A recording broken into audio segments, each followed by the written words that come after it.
Hello everyone, welcome back to a new mini vlog. Let's spend a day with me. আজকে আমি মোটামুটি অনেকটাই লেটে উঠে প্রথমে স্নান দান করে নিয়ে তারপর ব্রেকফাস্টটা করে নিলাম। তারপর ফোন আসলো যে আমার একটা কুরিয়ার এসেছে, সেটা হচ্ছে ড্রাইভিং লাইসেন্স। আমার ফাইনালি অনেক অপেক্ষার পর এসেছে, এটাই বড় কথা। দেন আমি ফটাফট একটু রেডি হয়ে নিলাম, বিকজ আমরাও বাড়ির সব মহিলারা মিলে ঘুরতে যাচ্ছি। ওই দিন ছিল বন্ধ, তো সব এমনি বন্ধ ছিল, তাও আমরা বললাম না একটু ঘুরে আসা, অনেক ঘোরা হয়নি। গেছিলাম আমরা মা প্যারাডাইস ওয়ার্ল্ড। আলিপুরদুয়ারের থেকেও আমি এটা ফার্স্ট টাইম যাচ্ছি, 1 বছর হয়ে গেল প্রায় এটা খুলেছে।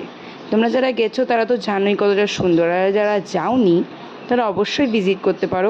বেসিক্যালি আমরা গেছিলাম 4:30-4টার সময়, তাই ওয়াটার পার্কে আর ঢোকা হয়নি। তো আমরা সেই ব্রিজটার ওখানটায় দাঁড়িয়েই অনেকগুলো ফটো তুললাম। তারপর আমি আর পাপা ইচ্ছে করলো রাইডে উঠবো একটা, তাই এই কারটা চড়েছিলাম।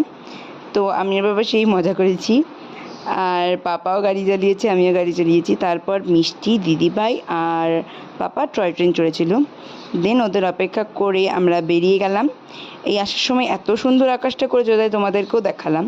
দেন বাড়ি চলে এসে ফটাফট চা বানিয়ে সিঙ্গারা মিষ্টি খেয়ে নিলাম। চলো নেক্সট ব্লগে দেখা হচ্ছে, টাটা বাই, রাধে রাধে।